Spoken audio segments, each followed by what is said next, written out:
Our first speaker this morning will be a virtual speaker, Elora Hardy from Ibuku. Elora is the founder and creative director of Ibuku, where design begins with the principles of nature, employing the natural tendencies of bamboo, stone, water, and topography to build over 200 homes, hotels, schools, and workspaces. For over 12 years, Elora leads the international team in creating hospitality projects, school campuses, private homes, and bespoke furniture collections made of natural materials and built in ways that reconnect us to nature. She envisions a world where we live elegantly within nature. Please give her a warm welcome.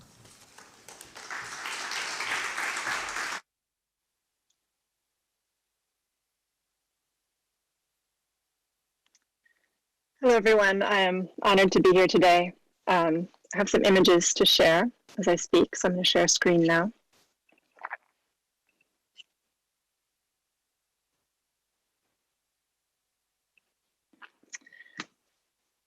So everything that we do at Ibuku really grew out of this choice to use bamboo. And in the past 2 decades, we've created over 200 unique structures across Bali and beyond. And in the absence of what you could call a tried and true vocabulary or even precedent of bamboo architecture, we've really had to invent our own rules, our own processes, our own systems. And what we've learned above all, what we've learned is to listen. And that's not so much for what we as designers think of creating, but rather to understand what this material wants to become in the world. But first, the practicalities, we had to set a whole new industry in motion to harvest, to test, to treat, process, and then design, which is what allowed us to build permanent structures. And really, none of us feel like experts yet. But bamboo pulls us forward. It lets us reach for bounty rather than aspiring to scarcity. And as my dad, John Hardy, said about choosing bamboo when he built the Green School 12 years ago, he said, we can promise bamboo to the kids. We can grow enough bamboo for everyone. And in doing so, he and his wife, Cynthia, created a school that transcends the practical, that captures hearts through a combination of creativity, beauty, and strength, anchored in something local and real and regenerative. And one thing that's clear is that this material itself is just a simple marvel of nature's engineering. Its tensile strength can be compared with steel, its compressive strength with concrete in some measures, and overall, Neil Thomas of Atelier 1, he says that it's actually most similar to carbon fiber. And so we have very often here in Bali used those strong compressive poles intact. And it's incredible not just because of its strength, but also because of its unusual flexibility. And whether on site at the office or in recent years, often at home, we have really had to be flexible as designers, as builders, as people. We've had to be flexible the way that bamboo is. We also have to be ready to unlearn our training, reinterpret our assumptions in order to really reinvent our own rules. And it doesn't work to apply thinking from other materials to bamboo. First, we've had to understand it. And this, let's be clear, isn't easy. These are curving, tapering, hollow poles, no 2 poles alike, no straight lines, no 2x4s here. And sometimes we dream of the straightforward simplicity of measurable, controlled materials. But back to the drawing board and sketching. Sketching is always wonderful, but it's really essential to keep thinking in 3 dimensions. And increasingly in our process, we do use CAD, Rhino, Grasshopper, and we love technology. We're exploring it more and more, bending it to our possibilities with bamboo. But really, what we do can't all happen at a desk, on flat paper, or in a flat screen. And so the model making process is where so much of our design thinking has happened to date. The physical model, it's been key to creating a communication, a dialogue with the craftsmen who are building it. And it's also guided us as designers. And it's really about how we approach it. We've got to get our minds onto the site where we are, into the minds of the people who will be there, and also just into that model as we build it. We cut a hole in the face of the floor of the model in order to get our eyes inside to see what people will see. And on site, that structural model rules. It's the blueprint. Every whittled stick literally represents a part of that structure at scale.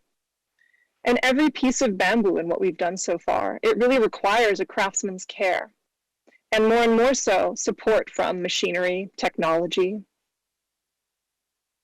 This is the Ark. It's a gymnasium, if you can believe it. Some people feel it's a bit of a cathedral. It really holds the space for wellness at the Green School.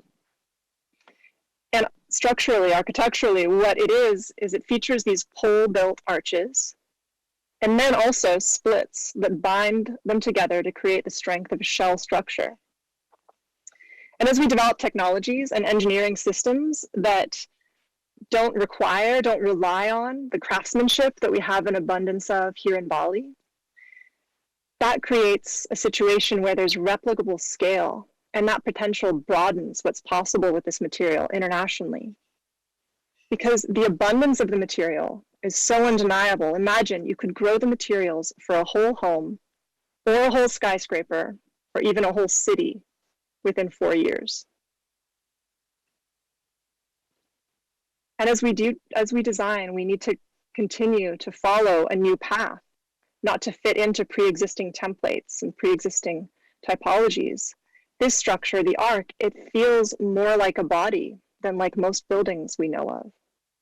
And that familiarity, I think it really helps our sense of belonging, the human being sense of belonging in nature. I feel at ease and familiar in this structure, like I belong inside of it.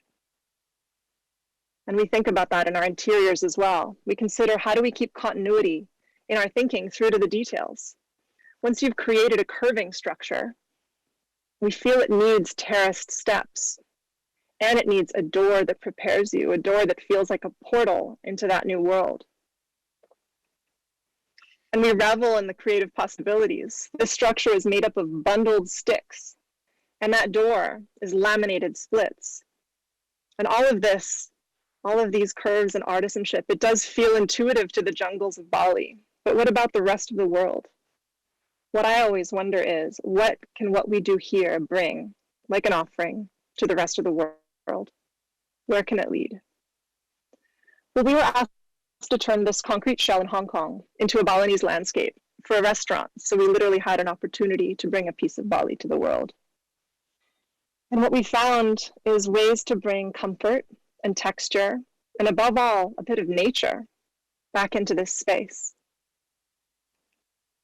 And this treehouse, it'll be in Panama, built with local Panamanian bamboo, the level of skill available nearby, and with stilts of weathered wood recovered from the Panama Canal.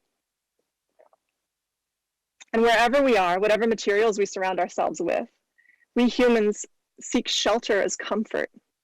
I believe that the form of a building, it can hold us, can even hug us. And the right balance of connection and protection, of being enclosed while still being in nature, that's what we're looking to find. And also, we remember tradition to bring the past into the future. Especially in the cities of Europe, we see the steady strength and the beauty inherent in old structures. How have we departed from that? How can we find our way back to it, to part of it, to a new way of it? And here in Bali, we still love our bamboo. These columns, they're familiar, their form is friendly, they almost invite us to lean against them. And as a product of nature, they are varied and unique, individual, even scarred from their journey from the jungle to our structure. And I wonder if natural materials, with their texture, in their uniqueness, if they give us humans permission to be our own flawed, imperfect selves. Because humans and other natural things, we really aren't made up of perfection and right angles and measurable, controllable details. And what we're finding in the world is that change is inevitable. Our impact on the world is inevitable. So what we wonder is it possible to make that impact positive so human presence can add value to how we live with nature? as part of nature, because aren't we also nature after all? And with less freedom to choose where we are and to go where we want, we are more in touch with ever than with the power of space. And always we're just looking for how we want to be held. Just as we wear our clothes, we relate to the forms around us, they inform our sense of self, they essentially become layers of ourselves. And when we create new spaces, we can reinvent them. It doesn't just have to be a bed in a box. Imagine waking up here. Have you ever woken up from a nap in the park, looked up into the branches of a tree? What do you get from that? And I wonder if there's something there that we've forgotten that we need. Because we have spent forever, at least several hundred years, if not several thousand, building to protect ourselves. And for several hundred years, we have, as a default, begun to shut ourselves off, to overprotect ourselves. The texture is missing. The texture of a floor, it can ground us, it can give us a closeness. How does that affect your sense of texture in the world? How does that affect your footprint on the world? There's an element of mystery to the future. An adventure, being in new spaces, it makes something new possible in ourselves. How can a place move you? How can a structure help you become who you need to become, who you want to become? And for the chance to get outside, to be close to nature, to feel nature when we're inside, all of this comes back to remembering that we are nature, and it's in our hands to create our future, to create our own future memories, experiences, our future selves. Thank you.